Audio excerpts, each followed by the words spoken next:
agents of the otherworldly are rifling through my material when I am away or in another room.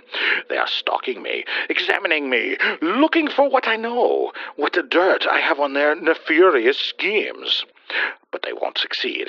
I've made copies, and one way I Xerox this data is by planting it in your ear and cultivating it in your mind. So pay attention, and docket this sweet honey of an encounter.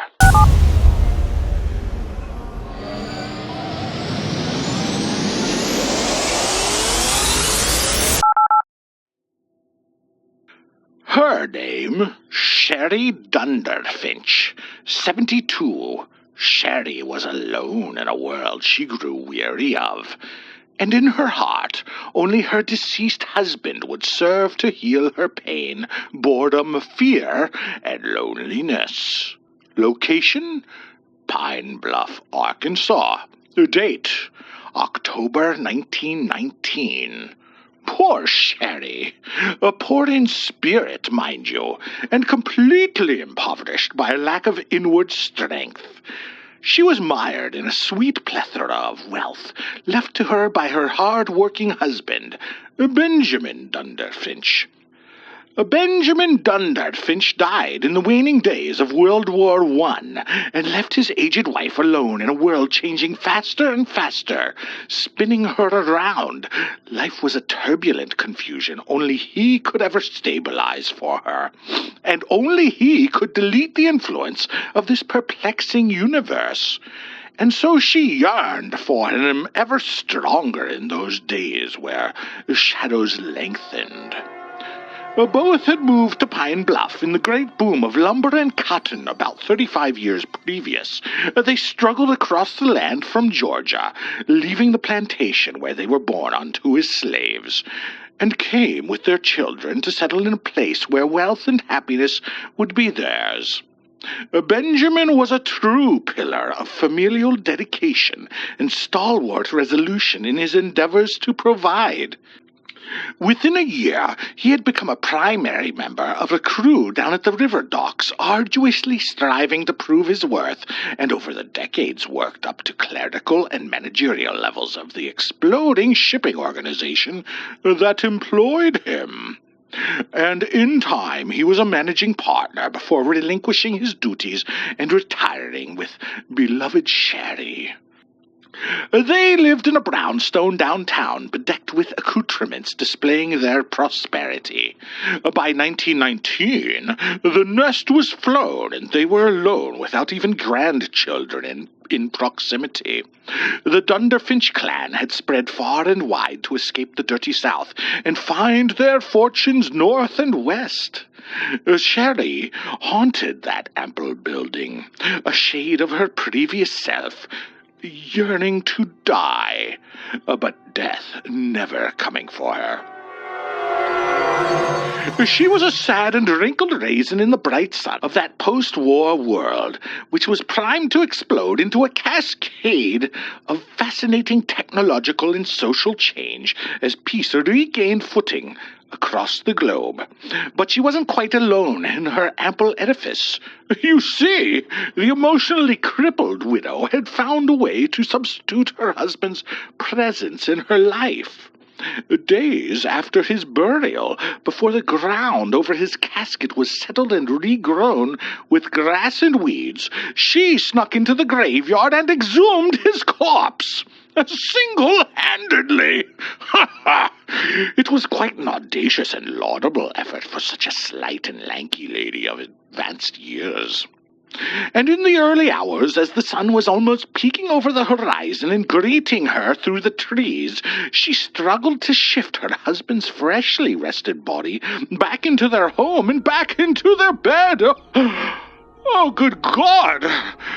The stink. She proceeded to embalm Benjamin in various fluids and waxes to preserve his form and give her some comfort again. Yet her heart grew wilder. Her need for his voice and warmth outstripped his mirror image within her tediously acquisitive soul. She missed talking to him, hearing him moving about the place, shuffling, groaning, flapping the morning newspapers about, stoking the fires, and so forth. The noises of human activity, the comfort of one to quell her confused and burdened mind. She wanted more than just an ashen-skinned ebony mummy. Sherry needed her husband back. Her heart grew ever resentful of him, in the slightest but most common way most wives tend to be with sleeping husbands. To Sherry, he was one of those lucky sleepers now, and she was still awake in a nightmare denominated 1919.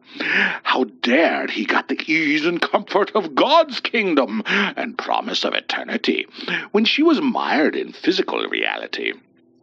Gutters needed cleaning, the car needed maintenance, and she was a lousy driver anyway.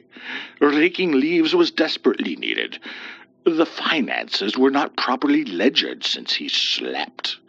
This was too much. Pleading to Christ and God and all the pious saints and angels did nothing. Sherry was finding the telephone line to heaven exceedingly annoying, as it was off the hook or clogged by other concerned entities and their petty ploys. She wanted what she needed, and she grew cold inside herself, dead to the goodness of the Bible. Sherry set out on her own to reunite with her ancient and rotting inamorato. She cut loose the bonds of heaven and sunk to the earth for her solutions. Swiftly she struck out, plowing through the muck of obfuscation, hiding tangible results with palliative commodities of deception and ego-inflating ideology. Through the pagans, wisdoms of Maitreya, the capitalistic ritual. Through the witches, through the Theosophical Society and blossoming spiritualisms of America, and deep, deep, deep into the occulted practices of the truly demonic, of Satanism. She even smacked aside the greedy and impuissant paw of Thelema as she dove deep into the cookie jar of greed, brushing aside that annoying child trying to get some goodies she felt she rightfully deserved after a span of quiet and desperate suffering in a lonely existence without dearest Benjamin by her side. And so she did as she was commanded within the texts she procured from dubious and greasy folks among the crusty edges of society. And so she set about to resurrect the body of her one and true love before her. Sherry was now on a hotline to the underworld, so to speak, and she was communicating directly with the managing director of Demons Incorporated. And the service was finally prompt and courteous as it slavered for her very soul in exchange for the continued health and well-being of her dearest husband, for his flesh to be reanimated and his arms to encompass her once more, to shield her from the dark shroud of isolation. And lo! Beyond her sigil scrawls, along the floorboards and copious black candles bursting with blow torches of ethereal influence at the words uttered and herbs burnt alongside animals' intestines and vital organs, her precious Benjamin stiff became pliant and inhaled sharply. Benjamin Dunderfinch was coming to life once more. He was waking from his otherworldly slumber before his wife's astonished and insanely delighted countenance. Sherry dropped her arcane ritual and rushed through the burning nonsense of summoning tools and tidbits, knocking over the inflamed candles and chalices and various artifacts to hug her husband's struggling cadaver come back to life. Benjamin groaned and sputtered, his eyes opening slightly, his lips parting, breaking the bond of wax and gel to allow an exhale of malodorous breath grown stagnant in his lungs for over a year. Phew! "My love," she exuded into his awakening face. "You're alive again. I was so alone. I needed you so much. I need you now. We'll be together again. I am so happy." And then their eyes met, the twinkle in hers connecting to the ever-moistening sentient of his own. And soon he spake thus. "You fucking bitch!" A creaking but thunderous set of vocal cords pealed out into the air of that Pine Bluff residence. "I was sleeping! You never let me rest! I just want to sleep!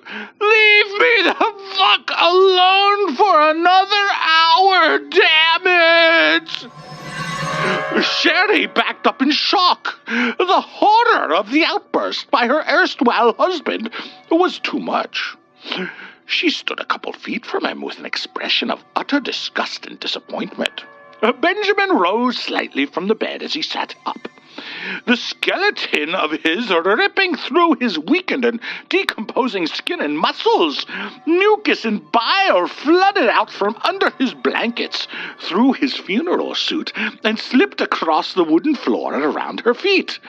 The flesh slithered in blackened pools of blood as it rested about the bed, staining the sheets and making an utter mess of smelly offal.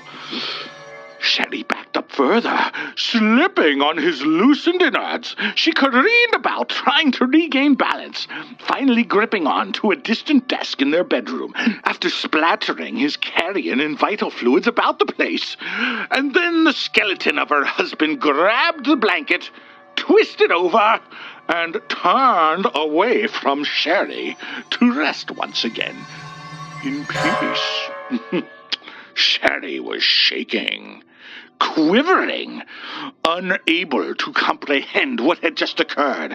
In her mind, ablaze with myriad feelings, the woman felt one harsh and pertinent imperative come up and form a declaration she issued forth in that typically feminine thunder that a wronged wife could only give forth.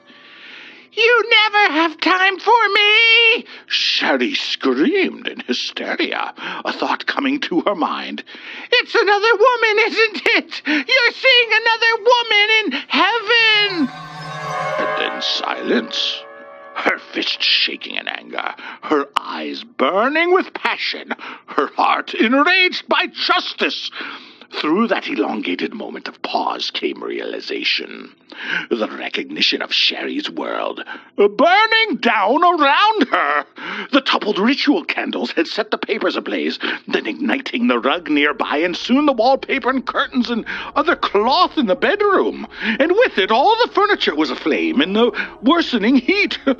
Her high walls were now containing black smoke coming down to her eyes, and it was only getting worse. Our septuagenarian subject sped from her dwelling, running down the road screaming. Ordinary folk watched the old woman dash, wisps of smoke trailing behind her, turning their heads to see fiery plumes in the upper windows of her home. The public scattered to alert the fire brigades and the police, but they did little to stop the residence from becoming a pile of blackened detritus within minutes. By an unreal and furious blaze no one had ever witnessed before in Pine Bluff, Arkansas. And what of Sherry Dunderfinch? Well, XJ7, if you search online, you can dig up her grave in Pine Bluff. Forgive that pun. Anyway, it's marked with the final date of 1919. Her final moments of history we plied from the clergy of the area. Sherry became a hot topic among the cloistered padres and still persists unto this day. That poor woman realized the tragic folly of her ways, running from that cozy world that was burning down around her, recanting her ties to the devil and his varied minions, and rushed headlong back into the arms of Christ. She raced along the roads of Pine Bluff as fast as her olden feet could carry, directly into the nearest Christian church, admitting her failings, confessing all the sins of her flesh. begging forgiveness and wallowing in the holy water fonts, screaming in tortured pain of her broken heart and deep grievance, to collapse dead on the marble floor, expired before the witnesses within that parish. Her last words, whispering forth from her dying mouth, heard by the priest kneeling before her. "I'll find you, Benjamin," Sherry croaked out, "and I'll find that other woman you are seeing in heaven, and there'll be hell to pay." Thus endeth the lives of Sherry and Benjamin Dunderfinch of Pine Bluff, Arkansas. A typically happily married couple gone to ground. Oh, romance! Isn't it divine?